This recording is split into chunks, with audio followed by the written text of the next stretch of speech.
इसके last session में हम लोगों ने सीखा था कि किस तरह से स्केलिन ट्रायंगल हमारा और आइसोसेलेस ट्रायंगल, इक्विलेटरल ट्रायंगल होते हैं, फिर acute angle triangle, obtuse angle triangle और राइट एंगल ट्रायंगल होते हैं। फिर हमारे पास सबसे पहली चीज हमें ये समझनी है कि एक ट्रायंगल कब एग्जिस्ट करता है। एक ट्रायंगल का एक्जिस्टेंस भी है, जैसे ए बी सी, इसकी साइड लेंथ ए है, ये साइड लेंथ बी है, ये साइड लेंथ सी है। ट्रायंगल तब एग्जिस्ट करेगा जब sum of any two sides sum of any two sides will be greater than third side and difference of any two sides will be less than third side. दो side का summation, कोई भी दो side pick करोगे उनका summation third side से ज्यादा होगा। That means a plus b will be greater then c and the difference of any two sides should be less then, मतलब a minus b should be less then c। तो सम जो होगा वो third side से बड़ा होगा और difference जो होगा वो थर्ड साइड से छोटा होगा। दिस इज द प्रॉपर्टी जो कोई भी दो साइड, जैसे b प्लस c का समेशन थर्ड साइड से बड़ा होगा और उनका डिफरेंस b माइनस c और c minus b that will be less then a होगा। कोई भी डिफरेंस का मतलब b माइनस c भी ले सकते हो, c माइनस b भी ले सकते हो, जो बड़ी वैल्यू उसको ले लो और वहां से आप डिफरेंस निकाल सकते हो। ठीक है, तो ये ट्रायंगल, कोई भी ट्रायंगल तभी एग्जिस्ट करेगा, तो एग्जिस्ट ही तब करेगा जब sum of two side will be greater than third side and difference of any two side should be less than third side. देखते हैं कि क्या क्वेश्चन के फॉर्मेशन होते हैं इस पे। देखिए, two of the sides of a scalene triangle, scalene मतलब है कि ऑल साइड्स डिफरेंट है, एक 14 साइड, एक 16 साइड, एक मान लेते हैं x side. How many different integral value third side can take. ठीक है, देखो सबसे पहले हम जानते हैं कि सम ऑफ टू, पहले तीन साइड्स है 14 16 and x। Sum of any two sides मतलब 14 plus 16 that should be greater than x, मतलब x की वैल्यू 30 से तो कम है। ठीक है, and difference of any two sides 16 minus 14 that should be less than x, मतलब x की वैल्यू 2 से ज्यादा है। मतलब जो x की वैल्यू होगी वो 2 से लेके 2 से ज्यादा 30 से कम 2 to 30 लाई करेगी। इस वे में हम लोग इसकी सॉल्विंग करते हैं कि sum of two side should be, ये दोनों साइड का समेशन थर्ड साइड से बड़ा होगा और इन दोनों साइड का डिफरेंस थर्ड साइड से छोटा होगा, तो x की वैल्यू 2 से 30 के बीच में रिवॉल्व करेगी। अब हम कह रहे हैं हमें different integral values third side can take, third side कितनी डिफरेंट इंटीग्रल वैल्यू ले सकते हैं। देखो x, क्योंकि हम इंटीग्रल यानी 2 से बड़ी और 30 से छोटी है, मतलब x की वैल्यू 3 से 30 तक, 3 से 30 तक मतलब अगर हम देखें तो अब समझो 3 4 3 से 29 तक, 3 से 29 तक अगर हम देखें तो हमें ऐसा लगता है कि total number of values 29 minus 3 plus 1 that is 27 होंगे। बट अंडरस्टैंड, मतलब x की वैल्यू 3 4 5 6 7 8 ऐसे करते करते करते करते 29 तक जाएगी, मतलब 27 वैल्यू हमें ऐसा लगता है। बट वो कह रहा है स्केलिन ट्रायंगल है, स्केलिन ट्रायंगल मतलब ऑल साइड्स आर डिफरेंट। तो 14 16 मतलब ना तो x की वैल्यू तुम 14 ले सकते हो ना 16 ले सकते हो। अगर 14 और 16 में कोई ले ली तो वो आइसोसेलेस ट्रायंगल बन जाएगा। इसका मतलब है 27 जो हमें लग रहा था आंसर, हमारा answer 27 minus 2 that will be 25। दो पॉसिबिलिटीज x की जो 14 और 16 हमें दिख रही थी वो हम पॉसिबिलिटीज को इग्नोर करेंगे और हमारा आंसर हो जाएगा 25, that should be our answer. ठीक है, तो sum of two side should be greater than third side and difference of two side should be less than third side. इससे हम लोग क्वेश्चन को सॉल्व करते हैं। नेक्स्ट क्वेश्चन हमसे कह रहा है कि how many obtuse angle triangle with natural sides can be drawn if two sides are 8 and 15, मतलब एक साइड 8 है, एक साइड 15 है और एक साइड x है। तो हमसे कह रहा है कि यार कितने ऑब्ट्यूज एंगल ट्रायंगल बनाए जा सकते हैं। तो बेसिकली हमें ये चेक करना है कि ट्रायंगल का एक्जिस्टेंस, पहली चीज तो कि ट्रायंगल एग्जिस्ट करे, पहली कंडीशन तो ये। सेकंड, ऑब्ट्यूज भी हो, ये दो कंडीशन चेक करनी है। सबसे पहले हम एक्जिस्टेंस चेक करेंगे। एक्जिस्टेंस के लिए पहली चीज sum of two sides means 8 plus 15 that should be greater than x, मतलब 23 that should be greater than x, मतलब x की वैल्यू लेस देन 23 हो जाएगी। फिर difference of two side means 15 minus 8 that should be less than x, मतलब 7 that should be less than x, मतलब x की value 7 से बड़ी हो जाएगी। तो अगर हम देखें तो x की वैल्यू 7 से 23 तक, क्योंकि हमें नेचुरल साइड ही चाहिए तो हम कह सकते हैं कि x की वैल्यू 8 से लेके 22 तक लाई करेगी, मतलब इसके बाहर कोई वैल्यू लेंगे तो ट्रायंगल एग्जिस्ट ही नहीं करेगा। अगर मुझे इसी क्वेश्चन में कहता कि कितने ट्रायंगल का एक्जिस्टेंस हो, जितनी साइड होंगी उतने ट्रायंगल होंगे, मतलब ये है जैसे एक साइड 8 है एक साइड 15, फिर से तुम एक साइड 8 ले लो, 8 ले लो तो ट्रायंगल एग्जिस्ट करेगा, sum of two side should be greater than third side. फिर से तुम ऐसे 8 15 9 लोगे, 8 15 10 लोगे, ऐसे करते करते 8 15 22 लोगे, तो you will be able to find कि यार देयर आर 15 ट्रायंगल, हमारे पास 15 ट्रायंगल हमारे पास टोटल एग्जिस्ट कर रहे हैं। अगर हमसे कोई पूछता टोटल कितने ट्रायंगल है, 15 टोटल नंबर ऑफ ट्रायंगल होते हैं, लेकिन हमसे कहा है ऑब्ट्यूज कितने। अगर आपको याद हो तो लास्ट वीडियो में लोगों ने डिस्कशन किया कि ऑब्ट्यूज की कंडीशन होती है लार्जेस्ट साइड का square that is greater then a square plus b square.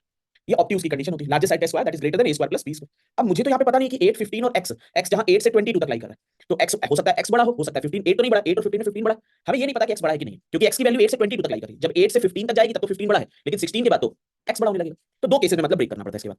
Case 1, when 15 is largest, मतलब 15 सबसे बड़ा है, 15 बड़ा है। अगर 15 बड़ा है तो 15 का square should be greater than 8 square plus x square. You should know the basic inequality.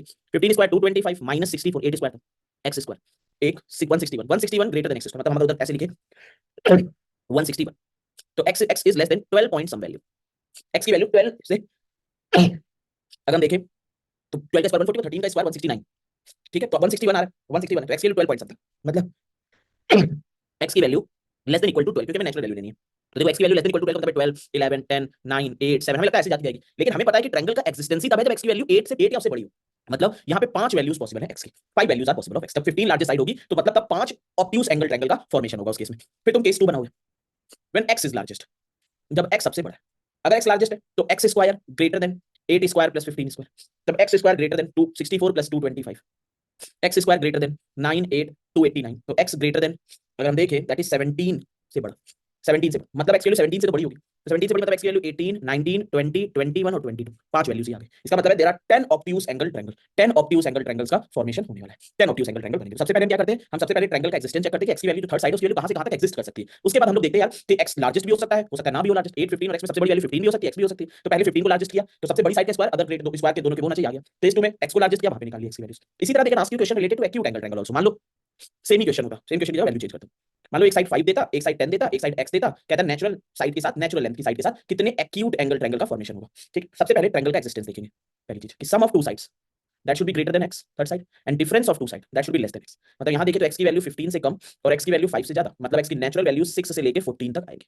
ये हमें पता चल गया। तब x की हम यही वैल्यूज ले सकते हैं 6 से 14 तक। अब क्योंकि एक्यूट है, एक्यूट में अब हो सकता है x सबसे बड़ा, हो सकता है 10 सबसे बड़ा। केस 1 बनाएंगे व्हेन 10 इज लार्जेस्ट, जब 10 लार्जेस्ट हो। अगर 10 लार्जेस्ट होगा तो 10 का square that is greater than 10 का square that is less than 5 square plus x square. जब एक्यूट एंगल ट्रायंगल होता है तो सबसे बड़ी साइड का square that should be less than other two side के स्क्वायर।